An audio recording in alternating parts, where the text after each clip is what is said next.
Given that you've pointed out some of the things that COVID-19 has done, it has badly affected the supply chains, it has as well affected people's businesses. Now, given what has happened, why would anyone, be it small, medium or large business, consider insurance as a priority during the new normal, Mr. Sand? Yeah, actually COVID has made insurance to be more relevant, even for those probably who had never thought about insurance. From the very basics, insurance is a safety net, and when things go wrong. And indeed, COVID has demonstrated that things can go wrong.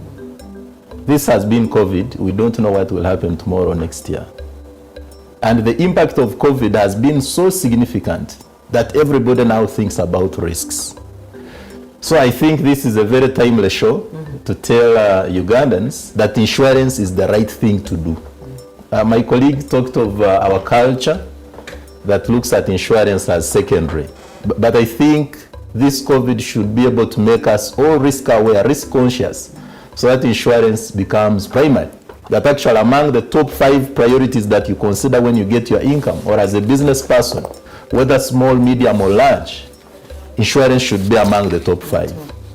When you read texts, they say insurance is for the small guys.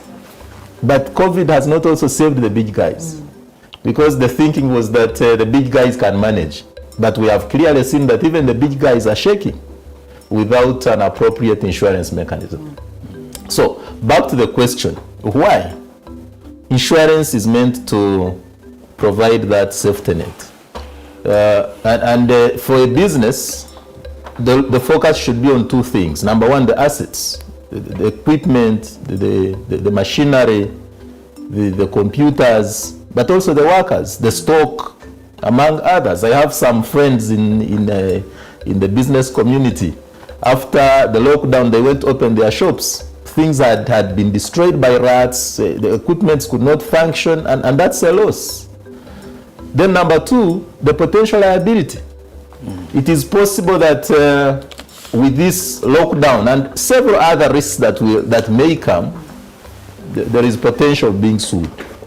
You have you have contractual obligations, but you have not been able to meet these contractual obligations. An explanation of the pandemic may not be adequate, but do you have a mechanism in place to ensure that whenever you are sued, because it is possible you can be sued by the employees, you can be sued by the people that you supply. My colleague talked about supply chains, because there is some challenges with your supply and you can no longer supply and it causes to me financial loss. You can be sued.